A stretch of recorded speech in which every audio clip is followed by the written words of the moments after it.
Yeah. Yeah, so if they told you, for example, here, choose one answer, it would be importer to exporter. If you could choose two, you can choose the last one as well. Both of them are transferring values, but the importer is transferring higher value. Yeah. You know? So it all So the values include goods and the money. That's right. When you say value, it's both. Yes, but what we look at the net at the end. The net value is going from whom to whom. So in the overpricing, the net value is going from the importer to export, because I'm receiving goods which are lower in value as compared to the price that I am paying for these goods. So at the end, the value is moving from my side to the exporter side. Then afterwards, that product will be sold and... Yeah, depending. Of course, here in this case, he will not care about selling the product, but here we care about the value that went there. That value can be used for tourism financing, can be used for topping up the hawala. They can take this cash and put it in the room. They can continue the hawala business. Depends. So you always look at where the value is going.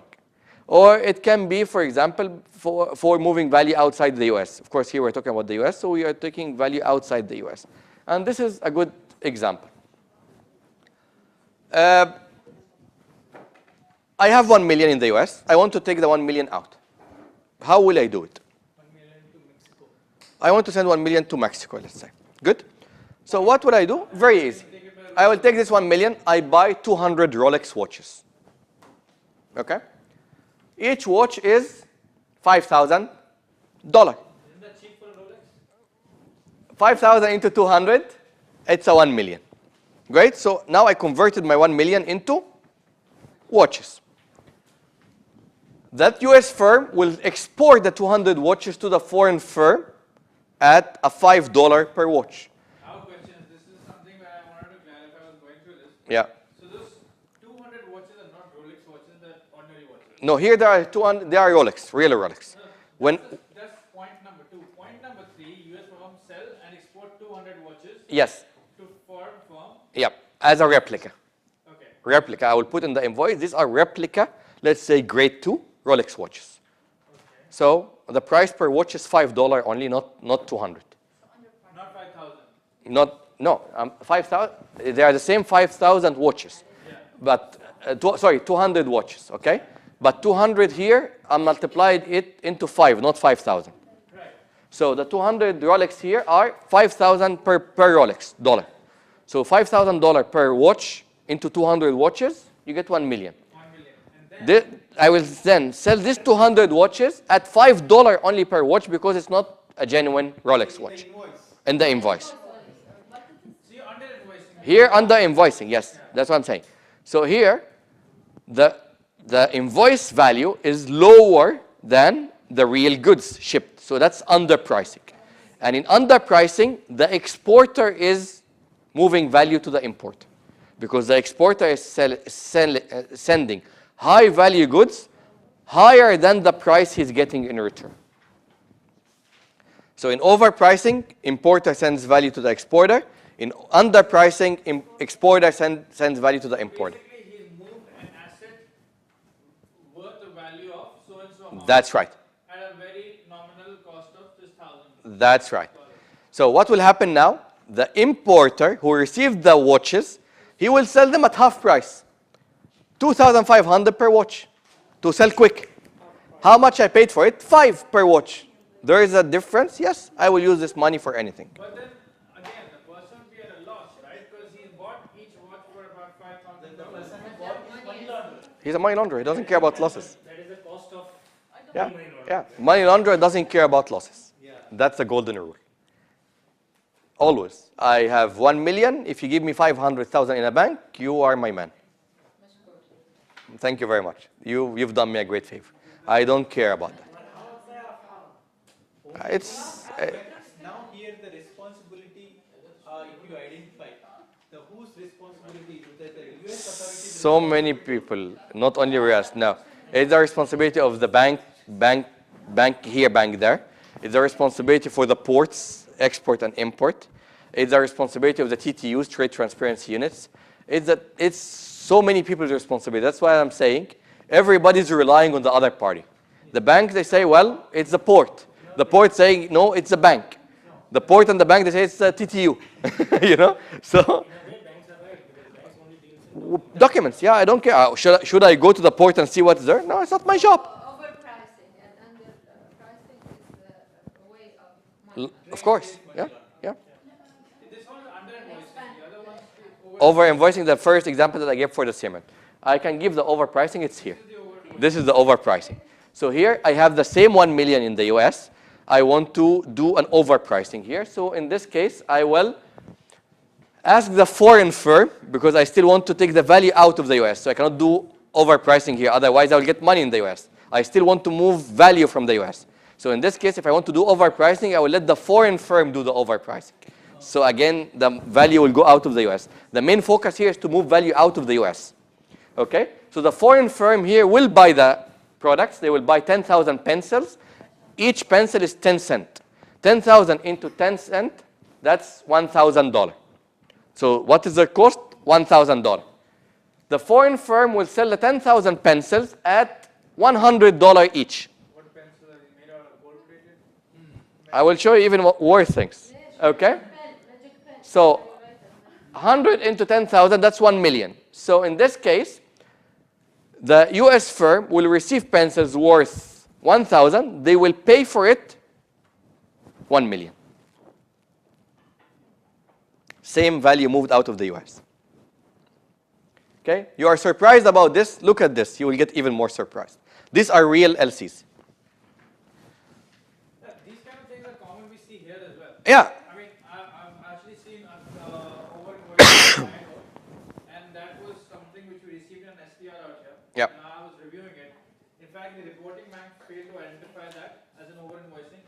But, you know, it seemed unusual for the price that it was quoted in the invoice. The invoice looked so genuine. Yep. It was genuine actually. Yeah. But obviously, the invoicing that was done was completely out of line with the market price. That's the right. market price, when you check on Google, what's the price of iron ore per kg? Yep. Was something else. And Yep. what was, you know, on the invoice was completely different. Yeah. So I mean, that was a clear case of over-invoicing. Yeah. Yeah. So here, for example, abnormally high US imports. So as you can see here, normally the imports are overpriced, and normally the exports are underpriced, because the ultimate objective is to move value out of the US. So they imported from Ecuador plantains. You know what's the plantains? Bananas, moles. Per kilo is $7,055 per kilo of banana. Yeah, this is real LC. They imported from Italy olive oil at $7,930 per kilo. This is the best one that I liked. And I asked Kenneth about it. I said, how did you do it? This is real LC. They imported from India, tweezers, al-mal'at. Per piece, per unit, 6,634. But the tweezers can be a machine. It doesn't have to be very metal. Yeah. Sometimes it has technology, so maybe they just 1995, has laser maybe? 6,000 per unit. Per tweezer, 6,634. So imagine if you have a container that has, let's say, 100,000 tweezers. ملياردير خلاص بالضبط خلاص. You don't need to do anything else. بالمصري يقول لك اتعشت خلاص كده. That's it. You have to relax for the whole year. You don't need to do anything else. Yeah. So I asked Kenneth. I said, Kenneth, how did you do it? He said, well, it's pretty simple. If the banks suspect, let's say now they are a good banker, and he said, like, wait a minute, that doesn't make sense. A tweezer for 6,634? Yeah, my dear, that's a medical tweezer with heating capabilities. With laser point. Yeah. That's actually a smaller price. It should be 8,000, I think. Yeah, you're a very good guy. You got it at the bargain price. That's it. Will you go and see the tweezers? Will you go and check what is there? Nothing. And they may not be tweezers. Maybe it's a container of monkeys, by the way. There's no tweezers at all. Who told you that what's in the container is tweezers from the first place? Maybe the container is empty. Yeah, yeah. So, Only thing is like the importing country, the exporting country, the first control as that's right. And this is where the biggest problem is. The World Customs Organization made a statement that made me awake maybe for 1 month. I couldn't sleep. I tried to sleep. I take sleeping pills. I'm not able. My eyes are like this. They said the the statistics of the volume of the annual trade is $32 trillion. 32 beside it, 12 zeros per year. The percentage of the shipments that have been checked at the export port do not reach 5%. Below 5, and below 5 was really bad. If they told me 5, maybe I'll have a half sleep night. But below 5, is it 4.9 or is it 0.1? Both of them are below 5. Wait a minute, you are telling me that out of $32 trillion, I'm very optimistic, 5%, yeah, not even below, 5. 95% of 32 trillion pass without checking? Yes. And you're sleeping at night? Yes. There's something wrong with you. There's something wrong, and you are asking why trade-based money laundering is the largest money laundering? It has to be the largest money laundering. That information is at the criminal. He knows this fact? Yes, he knows. So what stops him from using it? I know that 95% of 32 trillion pass without inspection. What am I waiting for? I will take a suitcase and go like a poor guy to that counter and try to launder money there? Why do I need to do that? This is the fact. So, as a World Customs Organization, you made this statement. What did you do after? That's it? And then you put a period and you slept at night? That's fine for you? Where is your efforts? What did you do? Where is the TTUs? Where is the controls? What needs to be done? This problem started in early 90s, as early as 1990. We are in 2017, and we are in the same place. We haven't taken even one step further. Not even 1999. It's even, I mean, it started to blow in 1990. We started to see it very clear. But from 1990 till 2017, we're talking about how many years? 27 years? And we are saying, you know what? Trade-based money laundering is the worst money laundering ever and is the largest money laundering ever. Okay, what are you doing about it? FYI, for your information, it is very bad. Okay, what is the controls? What have we done? Nothing. And that's why criminals are enjoying. Criminals are laughing at us. And that's why they stood up and they clapped. They said, you are the most honest person we have seen. Everybody comes here and saying, well, I'm a compliance officer and I'm doing great. Criminals don't come near to my bank. And the guy is sitting and laughing. Every day we are in your bank. What are you telling me? But he said, you are the only honest person who came, and he said, criminals are laughing at us. Yes, we are laughing at you. This is the fact. Why do I need to deny it? If I don't know the problem, I will not solve it. Guys, we are in a very bad situation. We need to know this to take action. But if we say that we are perfect, enjoy. You want to bury your head, or you want to know the fact? Knowing the problem is half of the solution. But if I say that I don't have problems, I'm perfect, my country is money laundering free. And I see this on newspapers from officials. Our country has zero money laundering. Thank you. So we should all sit at home? All people are angels? So our country is having those 10% which are good. The rest of the 90% don't exist in our country. We are angels only in here. What are you talking about? La wallah, in Arab country here without mentioning a name. One big central bank official. We have zero money laundering. It went on the papers, official paper. We have zero money laundering. That doesn't make sense, dear. That means we don't want to look at the problem. And this is bad. So, trade-based money laundering is something very serious, and we need to take serious actions. So, we mentioned about overpricing. We mentioned about underpricing. You can sell something for nothing.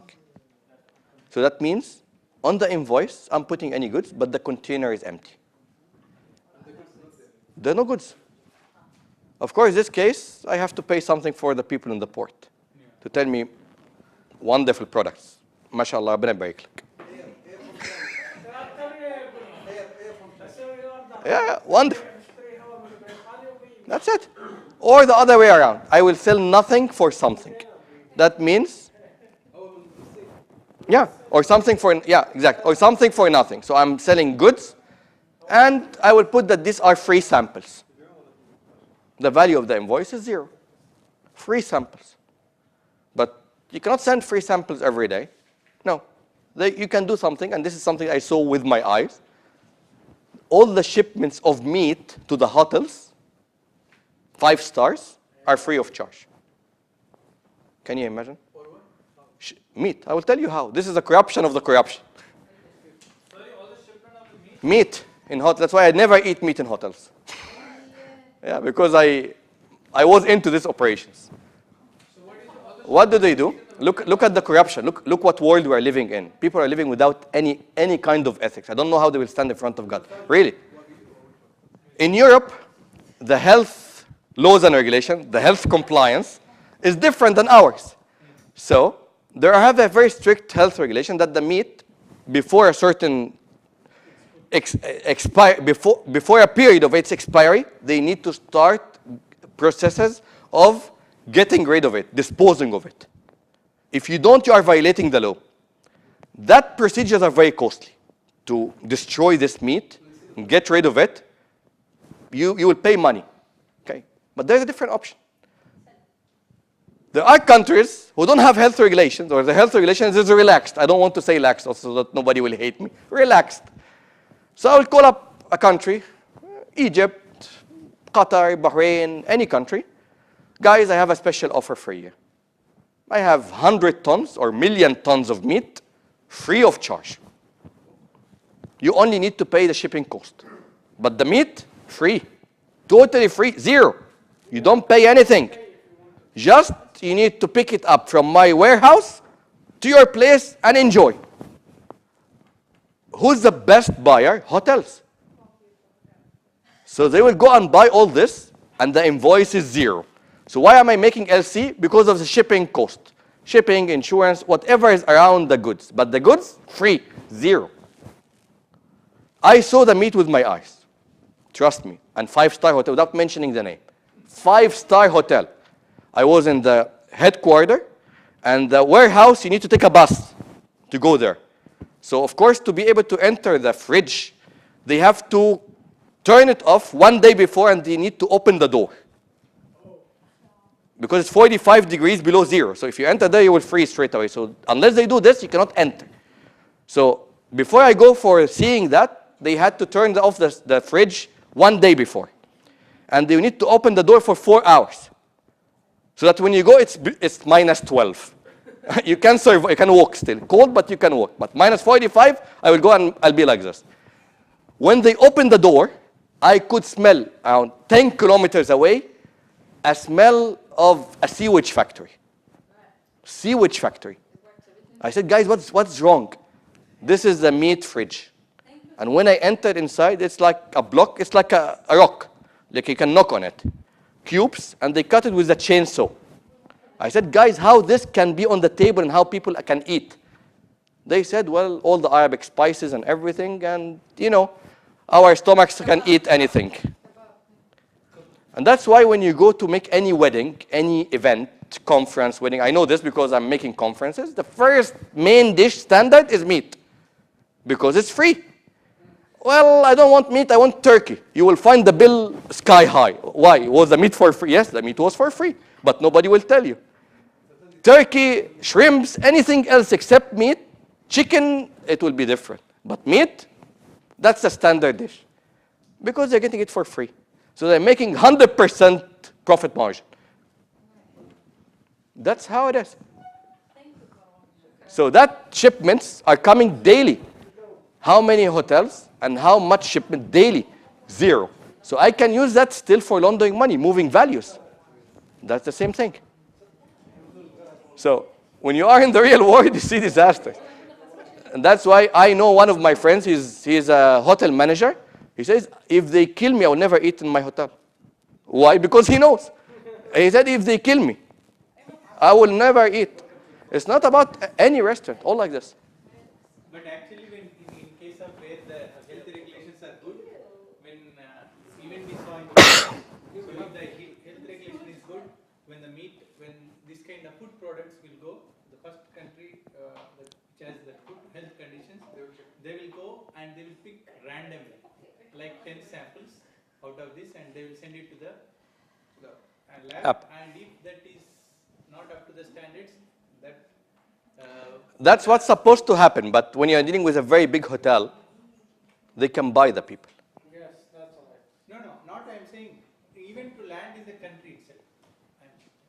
I'm telling you out of personal experience.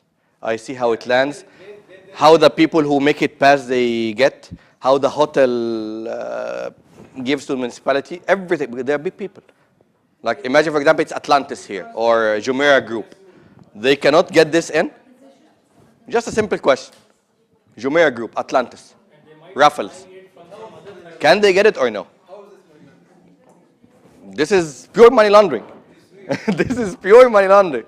There is an element of deception and fraud and violation of health regulations and all kinds of laundering that it's a mixed money laundering. Bribing, you know, selling expired goods, affecting the health. I mean, all this is illegal activity. You have series of predicate crimes, not one. You know, you are getting many free, right? So this is again, I mean, you think that sells something for nothing is only free gifts or free samples? No, you have daily shipments happening that way. So they can easily use that and they say, well, this is happening here. I cannot comment here, but I saw it in different countries. But my friend who works in the hotel, he's here. He doesn't eat in the hotel at all. Even when we go, I said like, no, I will never eat in my hotel. And it's a 5-star.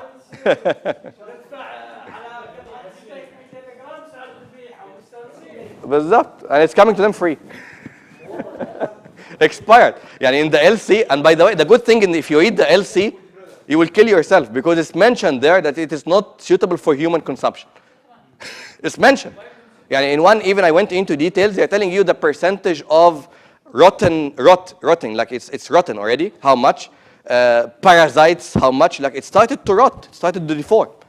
So in the LC, if you went back to the seller, you cannot sue him for fraud because he's telling you that you are buying garbage. And that's why I'm giving you the garbage for free.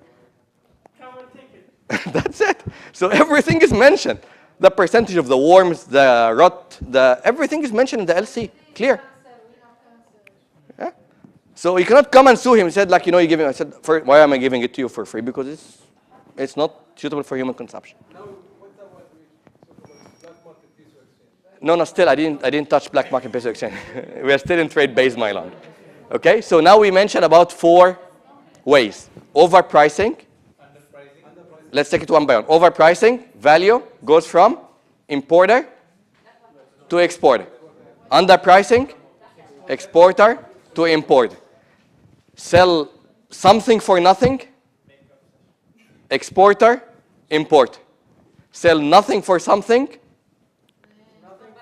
importer, exporter. Because he's receiving nothing, he's paying money. The other one, he's sending goods free of charge. No, third one, Sell something for nothing. then the value. Sure. Okay. Okay, over here. Okay. Okay, so you have trade-based money laundering. طبعا. This is, يعني before entering, you have to be 101% sure that you will find this. Under TPM, trade price manipulation, you have overpricing, overpricing, importer,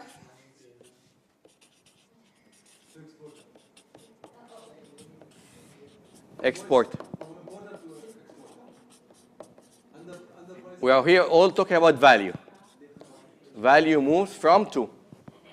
Okay? Underpricing.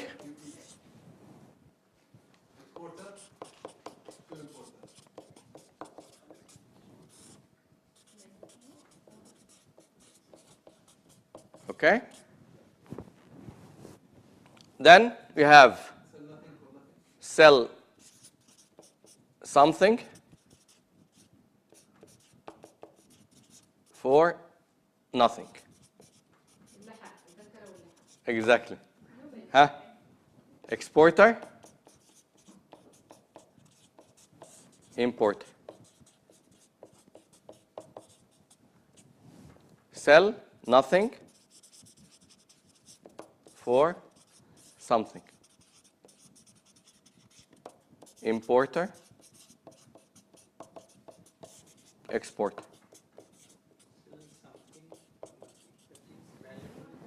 Sell something Sell something for nothing, sell nothing for something.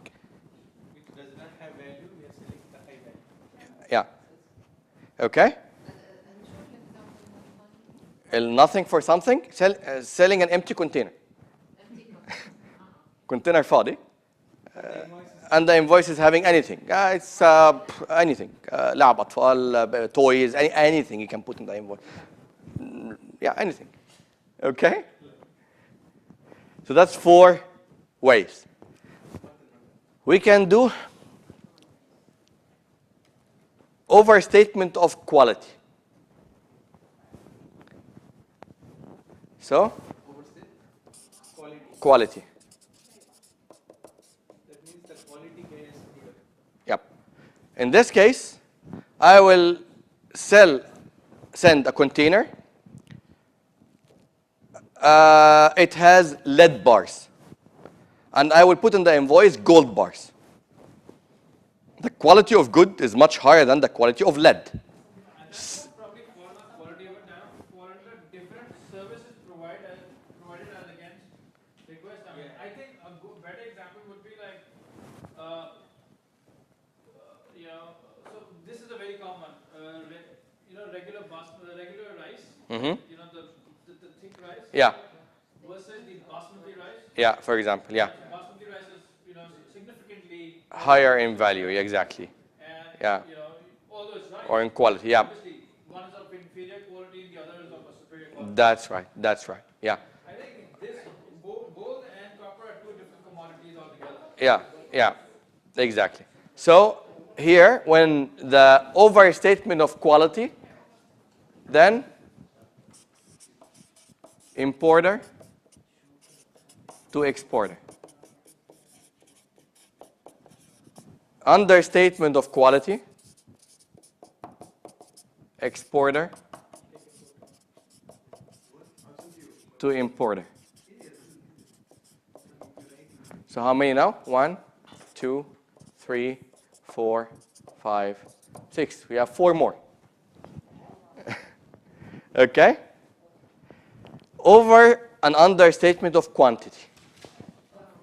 Quantity. Okay?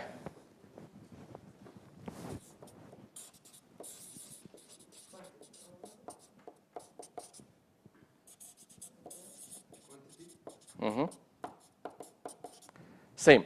So it would be, this one would be like same, this one would be like same. So overstatement of quantity, importer to exporter, understatement of quantity, exporter to importer. Okay? So in this case, I'm going to sell a container which has 10,000 pieces. I'll put in the invoice 10,000 pieces, whereas I'm putting only 8,000 pieces. The price is the same. Real price, everything. But the 2,000 pieces difference will be a value moving from exporter to importer. Or I will put on the invoice 10,000 and I will sell, I'll ship 20,000 or 15. The 5,000 extra will be a value moving from exporter to importer. You got it? So now we have 7. We have 3 more. 8? 8, sorry. But we have 2 more. طيب. When we say exporter to importer, Uh-huh. okay, that being the importer who is going to benefit from this process, right? That's right. That's right. It's about value. القيمة رايحة من مين لمين. فلو القيمة رايحة من المصدر للمورد يبقى المورد هيستلم قيمة هو المستفاد. Okay? the ones at the end here, They are the benefiting. Yeah, here they're receiving value. So here the value is going to those people. اللي بيستفيد اللي هو في الآخر اللي بيستلم. هو المستفيد هو اللي بيستلم. Okay? طيب. I'm not going to touch the price. I'm an honest guy. I'm going to sell with the real price. With the real quality, with the real quantity. Good guy. He's a good guy. But I will still launder money. How? I'll do multiple invoicing. For the same shipment, I will issue 4 different invoices for the same shipment. Shipment reaches, I'll get my payment 4 times. multiple invoices بالعربي بنسميها الفوترة المتعددة. الفوترة المتعددة. Multiple. Invoicing can only be possible with, if you have accounts with different banks. I swear I saw it in one bank. Yeah, and they didn't detect it even. Yeah, the bank controls could have been really lame then. Yeah, they are relaxed completely. Yeah, because in most cases, when you present an invoice against credit that you've received as a justification, or, Yeah. as a supporting document, banks do keep a note of that, and okay, this is a payment that has been received against this invoice. Yeah, you know how they did it? Yeah. They told them that it was a partial shipment, and this is the balance of the shipment. They tried to make it like it's two shipments. Two shipments. Like this was same invoice. So they paid for it twice. Still, that's a huge lapse. Yeah, it's a huge lapse. Yeah. It cannot be even justified that on a similar invoice, Yeah, you have two payments of the same value being received. that's right. That's right. Doesn't make sense. So if the bank has controls, as our colleague mentioned, I will just do it with 4 different banks. So 4 different banks will independently pay for the same invoice. And of course, I can have many duplicates of the same original invoice, so that's a piece of cake with the help of the gatekeepers. Not an issue at all. So in this case, of course, here there's only one, so always here multiple invoicing, importer, because the poor guy, he's paying many times for the same goods. So it's from importer to exporter. It's only one way here. Last one is phantom shipment. There is no shipment at all. There is only invoices. There's only papers. Banks need documents. I'll send you the documents. Why do I need to send containers, and the containers are going back and forth, back and forth? No need. What do you want as a bank to pay? Documents. Here you go. There's no shipments at all, but there is documents. So phantom shipment is bogus shipment. There's no shipment. Bill of lading can also be generated. Yeah, easily. But I think in this case, bill of lading, if we send it to the authority, I think there the bill of lading authority, which they can tell that whether it is a fake or the original. Yeah, but who does this due diligence? That's the question. So in phantom shipment, still importer to export. Yeah, but Ram would be surprised. Ahad. Those are some genuine bill of lading also. If you verify, they'll be like, yes, there was a shipment that went by, but actually nothing happened. It could have been somebody else's shipment, but was issued to somebody else. Yeah. Okay. I want a bill of lading and a supporting document. I have no shipment, but I want it as a supporting document. So I reach out to somebody who can issue me a genuine bill of lading. Though actual trade has happened through that. Okay, it actually belongs to somebody else, but I have obtained that and I'm providing that as a supporting document. But IMBD will confirm that this is the remitter, This is the this is the official, this is the exporter, and your customer is nowhere in the. nowhere in the picture. That is a suspicion. Third party. But who will do? That kind of. That's the question. Yeah, That's the question. Actually, now after the automation, as it is the positive note Yeah. about this one. Yeah. After the automation, after the computerization and all, actually based on this due diligence, maybe it is post-mortem job, Yeah. but this is happening and this is pounding out, and they can able to report it. Yeah. Okay. So 9 and 10, our colleague wants us to repeat it again. So 9, multiple invoicing. So in this case, I will sell a container full of goods or the goods with the real price, real quantity, real quality. There is no overstatement of anything. Okay, but I will invoice for the same shipment 3 or 4 or 5 times. Different banks. I will give the invoice to Citibank, one to HSBC, one to Mashreq Bank, one to National Bank of Abu Dhabi, one to Emirates MBD. So actually opening LCs. Opening LCs with 4 or 5 different banks for the same shipment. Exactly. Once I give the document that the shipment reaches the destination, 4 or 5 different banks will pay independently for the same shipment. No bank will know that the other bank is paying. Duplicates. Yeah. Original. I mean, it's like original copy. You got the point? So it's like original. It's not a photocopy. It's original copy. So to a tested original copy. Yeah. In this case, the original document comes to only one bank. Yeah, of course. No, not one bank. The custom clearance has to be with one invoice. Otherwise, they will be caught at the port. But no, each bank will have set of originals, no problem. But when they clear it from the port, they have to give only one set. Otherwise, they will be in trouble. No, in the port, there's only one shipment. So you cannot give them 4 originals. You give them 1. Take it out, and that's it. But every bank, they will give them set of originals. Okay? So that's regarding the multiple invoicing. And in multiple invoicing, the importer transfers value to لسه؟ ها؟ اها اها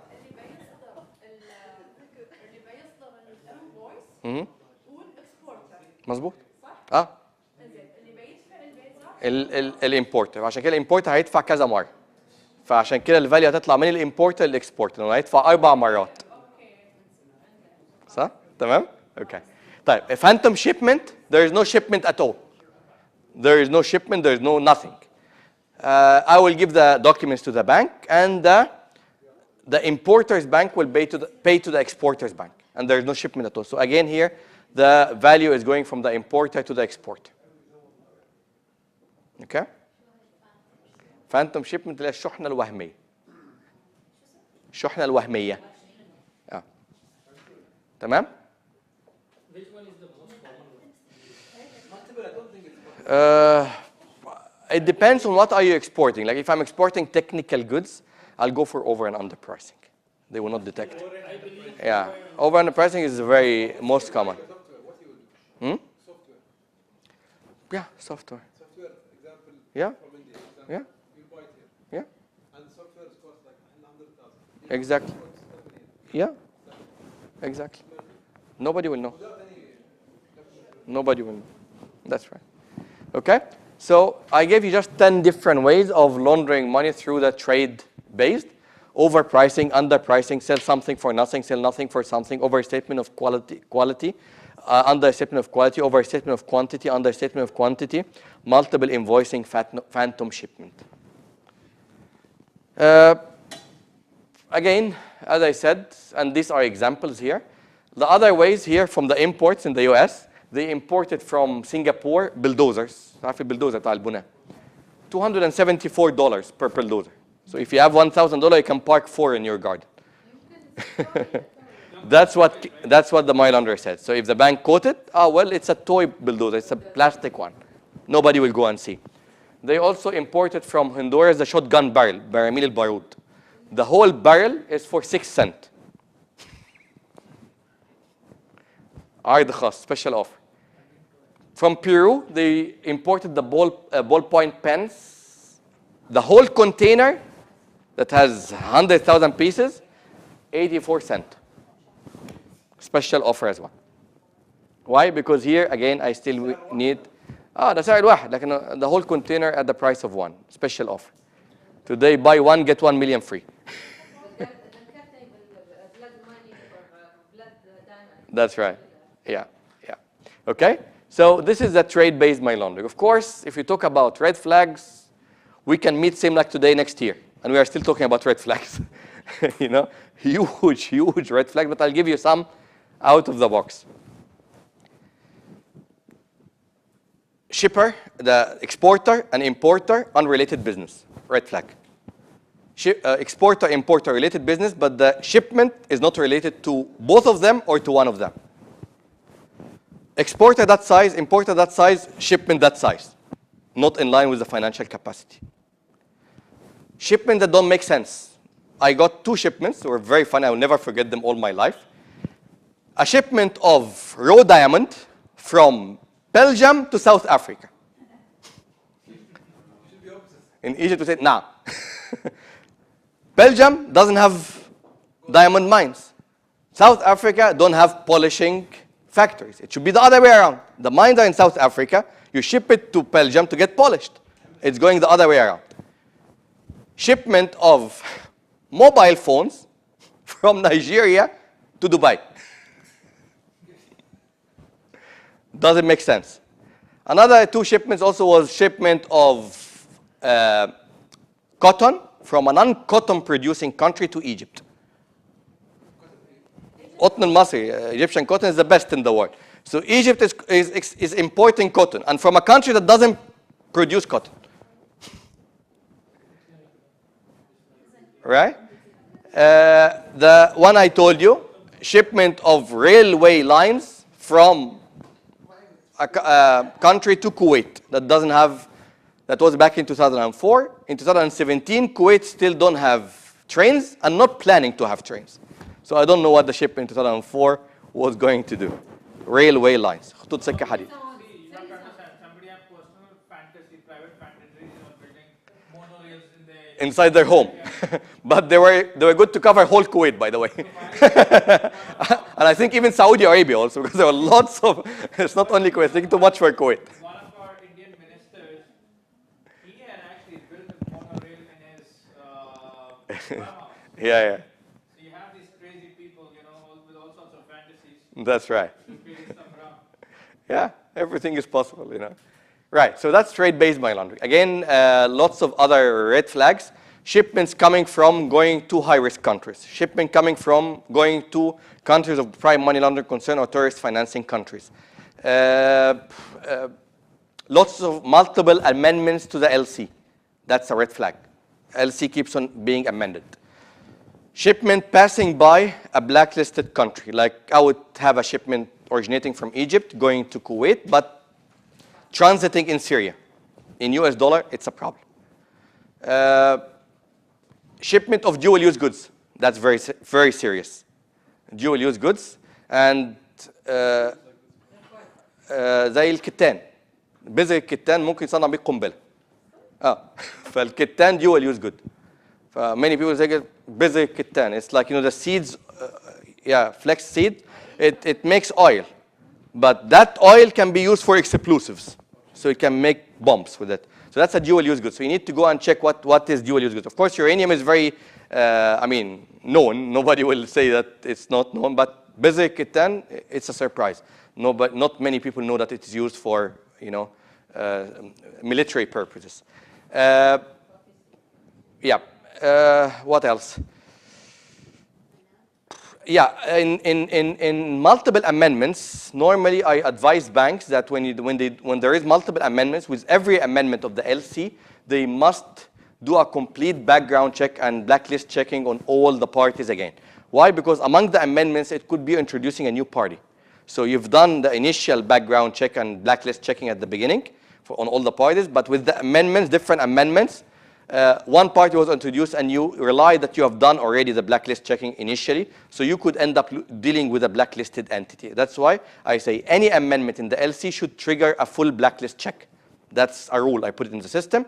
No matter what the amendment is, I don't care what are you amending. If you are doing an amendment, you have to run again a full blacklist check, no matter what the amendment is. If I put this as a procedure, that means it has to happen. But if I say if they introduce new party, then do it, then you will forget it. It will not happen. Shipments with payment to third party. That's a red flag. Partial shipments or delayed payments, like future date payments, or advance payment. Why? Because that can be sell something for nothing, sell nothing for something. If they made an advance payment, maybe in the future nothing will be shipped. If they made a delayed payment, the shipment will reach, and who will go and look whether the payment has been done in a future date or not? So coming to this point made about payments of shipment to third party. Yep.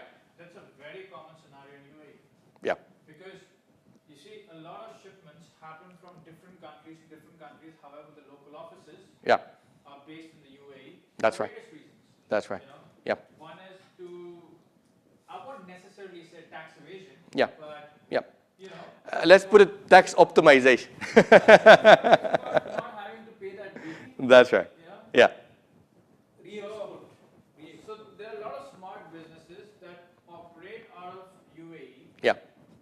and have business being conducted between two different countries. Yep. And they may not directly be involved between those two parties. Yep. They are facilitating that. Yeah.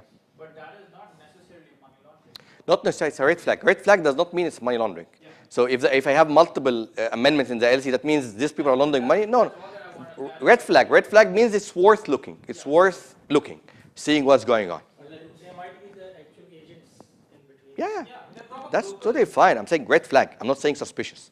If I said suspicious, you're right. But if I said red flag means I need to look. I need to understand. If I looked and it's fine, that's fine. Nobody will say anything, but it needs looking. It shouldn't be a normal thing that, oh, it's fine to send it to a third party. No, you need to look. Is there a logic behind this? Who is the third party? What's his connection to the transaction?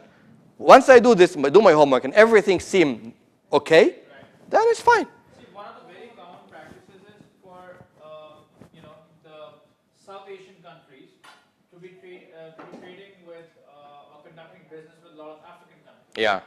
Yeah, and obviously for them to set shop out there is not very feasible in terms of geographical location plus the logistic part of it. Right. But obviously there is enough scope when it comes to trade. Right. This region acts as a perfect sort of a transit point for them to be, conducting business between two jurisdictions, like Right. a South Asian country and an African country. Like Right. I can talk about a lot of Indian business houses conducting business with, African countries such as Ghana, Yeah. Nigeria. Nigeria. Morocco. Yeah. True. Yeah, it's very common. Sure. Yeah, thank you. That's a very good point. Wonderful. Right? So any question about the trade-based money laundering? Is it clear? I think after trade-based money laundering, we must have a break. Yeah? You cannot continue after trade-based. Sure, please. Can any system Mhm. detect trade business? As a consultant and as a person who have done this, you cannot rely fully on the system. No way. That system is not invented yet. No, it cannot be. Yeah, because you have to use your judgment. You have to use your experience. Yeah, of course. You cannot automate it. I can automate, like, as I said, destination. I mean, like, it's coming from high risk, going to high risk. That system can flag. But how will the system flag the prices? How will the system flag the economic sense? That you cannot do. Overpricing and underpricing. There is actually, we provide such a system, by the way. I have a system called IPPS. And I can show it to you. You just put, it's an online web-based. You click export import. So what are you doing? You are exporting or importing. You click export, for example, and you put from this country to which country, and you put the product, let's say tomato. Then you click search. It will give you all the codes for all tomatoes, tomato ketchup, tomato this, tomato that. You choose whatever applies to your shipment, and you put that. It will give you an average price, floor and ceiling. So the median price, the ceiling price, the floor price. And it gives you rating. So it's always 0, 1, 2, 3, 5, and -1, -2, -3, -4, -5. Where 0, that means the price is as per the book. 1, that means slight deviation. 2, moderate deviation. 3, high deviation. 4, very high deviation. 5, extreme. And it will not go above 5. So 5 is really extreme. That means that this guy is really abusing. Plus and minus means whether the value is moving to the country or out of the country. So if it's moving out of the country, it's always come minus. So it's -5, for example. That means there is an extreme value moving outside the country. So in this case, you will be able to have a guidance on the whatever products, and depending on which countries and so on. So we have such a system. It's a good one. We have developed in the US, and it's we always keep on updating. So we always put on more and more, selling to the banks and to ports, for example. Banks do buy this, yeah, of course. They subscribe. IPPS. They buy this. It's a subscription. You don't buy because it's an online web-based, but you subscribe. It helps you to uncover over and under pricing. That helps in this part, which is the most common thing. So you have an idea, because let's say, for example, today, let's say steel balls, how much they cost? Glass balls, how much they cost? Tomato ketchup, I mean, all the things you wouldn't know. So you need to have that guidance. So that pricing is based on US market? No, it's global. It's a very complicated thing, so we get like averages, and that's why I ask you from where to where, because I do map it to that region, because prices can vary significantly from one country to another. That's why, for example, the big countries are manufacturing in certain other countries because the price of the same product can be significantly different. That's why I ask you from where to where. Based on that, I will map it. Yes, exactly, exactly. Whether they can, in the banks which already purchased, Yeah. in here and in US, Yeah. they will take the reports. Yeah, they can take reports, of course. Yeah. As I told you, you always get a figure. Let's say let's -4. And then it will give you a screen showing you the base of calculation because it's like formulas. And it will show you the maximum price, median price, and your price. And why is it lying between -5 to 5? So where are you lying? So as I said, normally if it's 0, 1, and 2, that's okay. Once it starts to go 3, 4, and 5, you need to really, maybe you need to stop and look what is going on. What is the percentage of this system usage in US? Very high, very high. Most of our clients are in the US, by the way. And because it's done out of my US office. I have an office in Nevada. This is the office that's developing this system, and we have very high, yes, we have very high subscription from the US top banks, tier 1 banks. That scheme is mainly for Colombia and what's happening there. So there is a Colombian drug cartel. They sell drugs into the US. So they smuggle drugs in the US, across the US border. They sell it in the US market. Tunnels, and I mean, they have lots of ways. Here 1%, actually here, in our team 1% went to Colombia. Yeah, Colombia is a very nice. The most funny way I saw it, they لازم تشوف البرامج المؤكدة. أنا شغال فيها أنا عارف. لا الغواصات رهيبة. I saw one time they made a cannon, air cannon, مدفع ضغط هواء, and they put the bullet as a drug, and they fired it across the board. Yeah. I have even the photo with me. Yeah, they are. Yeah, and they, pregnant women, they in sandals, in the peanuts, they inject it, So there are lots of ways. So, yeah. So Colombian drug cartels, they sell drugs, they smuggle and sell it to the US. Of course, they get paid in US dollars because you are selling in the US market. You'll be paid in dollars, but they don't want dollars; they want pesos. So they have to go to the peso broker, the black market, peso broker, and they will exchange the dollars to pesos at a black market rate. Now the peso broker has dollars, and he wants to get pesos so that those drug dealers, when they come tomorrow, he can give them pesos. So he has to get rid of his dollars and get pesos. So he has to find somebody who has pesos that doesn't want it, and they want dollars, which is the US exporter. So the US exporter exports goods to Colombia. They get paid in pesos, but they want dollars to buy raw material and re-export. So they'll go again to the same peso broker at the black market exchange rate. They will exchange their pesos into dollars. So now the peso broker has pesos again, and the cycle keeps on over and over. Okay? يعني زي ما بقول كده المصري وفق راسين في الحلال ما شاء الله يعني he is just satisfying the need for every party, and he is the middle one, and he is benefiting from this side, benefiting from the other side.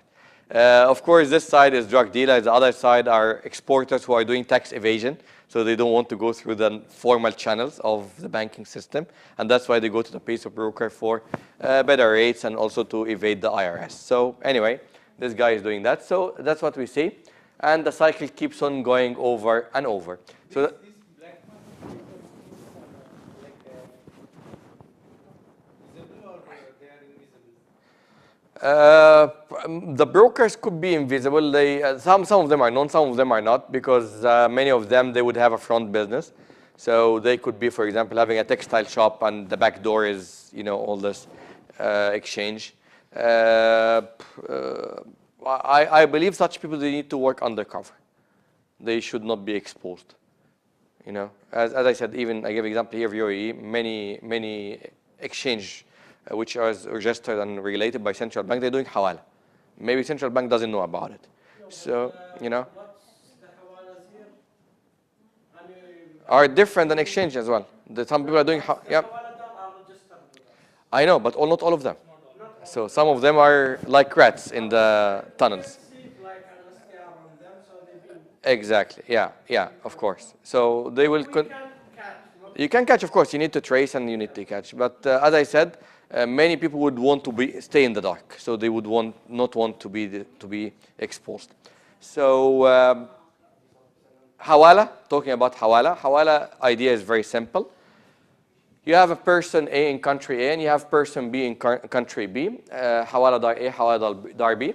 Then the sender, he comes to hawala dar A, and let's say he pays $10,000, and he wants to receive that $10,000, let's say in Afghanistan, right? So he will give the $10,000 here. The hawala dar A will pick up the phone. He will call his hawala dar B in Afghanistan, in Kabul, and he will ask him to pay equivalent of $10,000 in Afghani rupee, I think. I don't know what they have.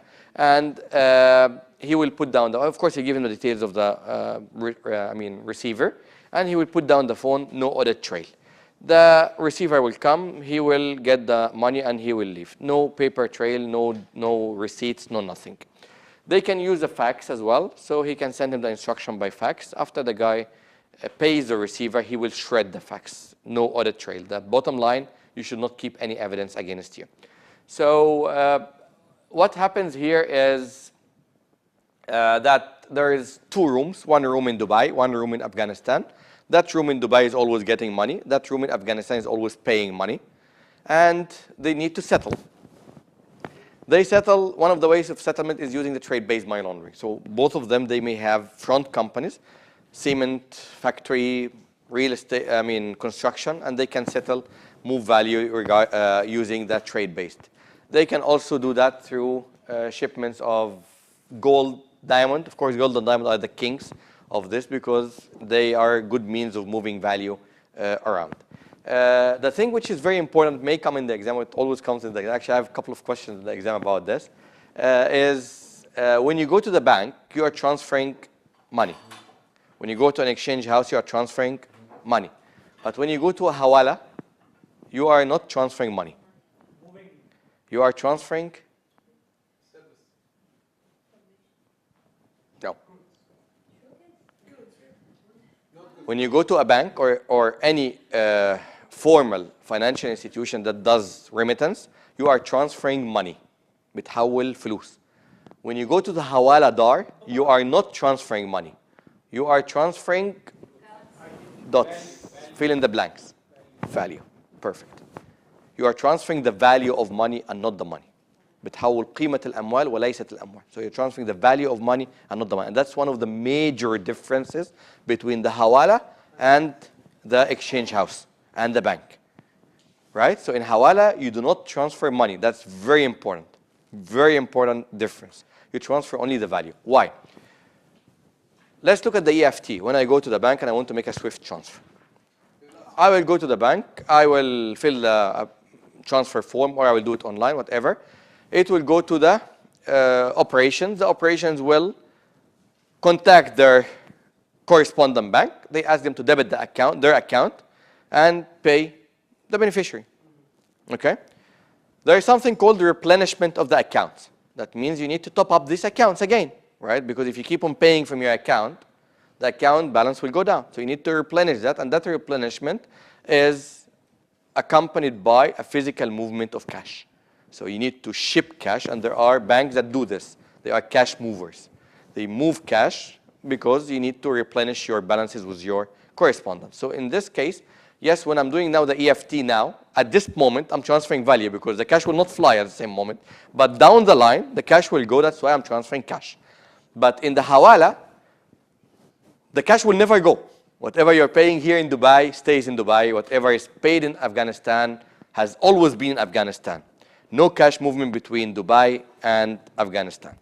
So how did the guy pay if the cash is not going?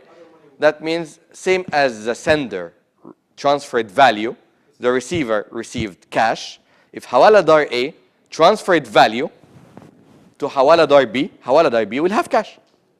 The same concept, the same transfer of value here.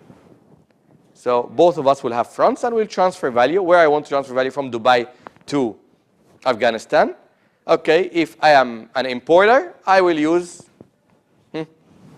sell something for nothing. I will use underpricing, what, to receive the value.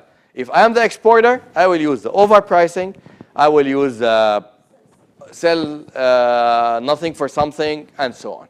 Right? So it depends where you want to move the value. That's how they top up themselves. But as I said, there is no movement of cash because even if you use trade-based money laundering, you are also transferring value. It's not cash. So in Hawala, you never transfer cash. If you look at the FATF, when they defined the financial institutions, they said any institution that accepts deposit, provides lending, provides financial guarantees, transfers value or money. They mentioned the value. Why? That means the Hawala is a financial institution, but it's an informal financial institution. Not a formal one because it's not registered, not regulated, not monitored. So it's a financial institution. So Hawala Dar is an FI. Regulated, yes. If not licensed, but regulated if you know about it. But if you don't know about it, you're not regulated because many of them, as I saw in my career, he will be having a front, like a textile shop, a mobile shop, anything, and then he will have a back door hidden. You will not be able to find it, and it's full of cash. So you go there, and they will do all these kind of things. Nobody knows about it, and they're very trustworthy between their people. They will never mess around with their customers. They are trustworthy with their clients, but they always remain in the dark. They don't want to be known to the regulators. So yes, I know the UAE have done this initiative, I think back in 2007, because I was at that time. Then I attended actually that meeting with the United Nations. Mr. Abdurrahim Al-Awadi was there, and so there were people in the UN, and we had all the Hawala Dar, the Afghani Hawala Dar there. And that was a very good initiative that the central bank opened for the Hawalas to be registered, and that was a good initiative. Yes, many of them have registered, but many of them have not. Most of them have not. I didn't want to say that. But those who have not, they don't want to be registered because they want to continue to operate in the dark. Those who have registered, they are fine. Okay, we don't mind to be monitored. And we are not doing hanky-panky maybe that much. So it's okay. But those who decided or continue to stay in the dark, they don't want to be known at all. Right? So this is the issue. And normally Hawala Dars are always very popular in countries where they have imported labor. Any countries that have imported people, like for example in the US, all Gulf countries, they are very famous of Hawala because people come here and work and they want to send money back home. Yeah, it used tradition to be called the Hindu system. Yeah, Hindu system. Yeah, so it's Hundi system, yeah. So it is actually flourishes in places where you have imported labor. Because those people, they cannot afford to pay the fees for banks and financial institutions. They go to those Hawala, and his Hawala could be his roommate. He could be just his roommate. So the guy is available 24/7, immediately, and with very low fees. So for example, if you as a bank taking, let's say, 70 dirhams to make a transfer, he can take 7. Maybe you as a bank taking 70 dirham, your margin will be 7 at the end because you are paying deducting all the overheads and licenses and all this. You will end up with 7. The guy is just taking 7, but as a customer, if I pay 7 dirham as compared to 70 dirham, if my wage is small, it's a big difference. So for me, and plus lots of other reasons as well, because they are open outside around the clock. Easy. I mean, I don't need to go and commute to go to the bank. Banks don't need to deal with me. Imagine going to a bank and say, I want to transfer 200 dirhams or 500 dirhams. They don't want even to see you, because you are queuing with somebody who's coming even to do a transaction with $1 million. So you are not in the right place. So that's why we cannot stop Hawala. We cannot close Hawala. If you close Hawala, you have to kiss all your imported labor goodbye. They will not come here and work because if they came here and they cannot send money back home, they will not be here. So that's why you cannot stop it. The only way to deal with it is to regulate it. That's why the central bank initiative was really great to regulate Hawalas. That's a good initiative because you cannot shut them down. But